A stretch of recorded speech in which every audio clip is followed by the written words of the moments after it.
Heroine வந்து modern வேர்ல்டில் வாழ்கிற பொண்ணு. ஆனால் ஒரு நாள் ஆக்சிடென்ட் மூலியமாக 1000 வருஷத்துக்கு முன்னாடி வாழ்கிற ஒரு நார்மல் பொண்ணோட உடம்புக்குள்ளே போயிடுது அவளோட சோல் வந்து. அங்கே வந்து 2 பிரின்ஸ் இருப்பாங்க. ஒன்று வந்து 8th பிரின்ஸ், இன்னொன்று வந்து 4th பிரின்ஸ். 8th பிரின்ஸ் வந்து ரொம்ப காமாக குவைட்டாக இருப்பான். ஆனால் 4th பிரின்ஸ் அப்பெல்லாம் அவனை பார்த்து எல்லாருமே பயப்படுவாங்க. அவன் மூஞ்சில் எப்போவுமே ஒரு மாதிரி மாஸ்க் போட்டுட்டு தான் இருப்பான். ஃபஸ்ட்டு வந்து ஹீரோயினுக்கும் 8th பிரின்ஸுக்கும் தான் லவ் வருது. ஆனால் 8th பிரின்ஸுக்கு வந்து ஹீரோயினாக அங்கே இருக்கிற பிரின்ஸ் பவரான்னு வரும்போது அங்கே பிரின்ஸ் பவரை செலக்ட் பண்ணிவிட்டு அவள் ஹீரோயினை வந்து பிரேக்கப் பண்ணிட்டு போயிடறான். அதுக்கப்புறம் வந்து 4th பிரின்ஸுக்கு வந்து ஹீரோயின் மேலே லவ் வருது. அவன் ஹீரோயினை லவ் பண்ணதுக்கு சும்மா ரொம்ப பயங்கரமாக இருந்தவன் ரொம்ப கைண்டாக மாறுறான். அந்த இடத்துல த்ரோன் பாலிடிக்ஸ் மாதிரி ஒரு போர் நடக்கும்போது எப்படியோ 4th பிரின்ஸ் வந்து அங்கே வின் பண்ணி அங்கே கிங் ஆகிடுறான். ஆனால் கிங் ஆனதுக்கப்புறம் தான் அவன் மேலே ரெஸ்பான்சிபிலிட்டிஸ் ரொம்ப வந்து வருது. ஹீரோயினை பார்த்துக்க முடியல, எதுவுமே பண்ண முடியல. அங்கே இருக்க பீப்புள்ஸ்லாம் ஹீரோயின் மேலே பழி போட்டு அவளை வந்து அந்த இடத்த விட்டு அனுப்ப பார்க்குறாங்க.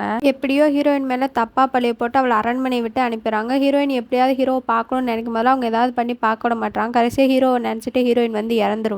ஹீரோயின் டெத்தான நியூஸ் கேட் வந்து ஹீரோ வந்து ரொம்ப அழுகிறான். அதுக்கப்புறம் ஹீரோயின் வந்து எப்பவும் போல மாடர்ன் வேர்ல்டுக்கு வந்துடும். வந்ததுக்கப்புறம் அங்கே இருக்க ஒரு மியூசியமில் போய் ஹீரோவோட ஃபோட்டோவை பார்த்து ரொம்ப ஃபீல் பண்ணி அழுகிறான்.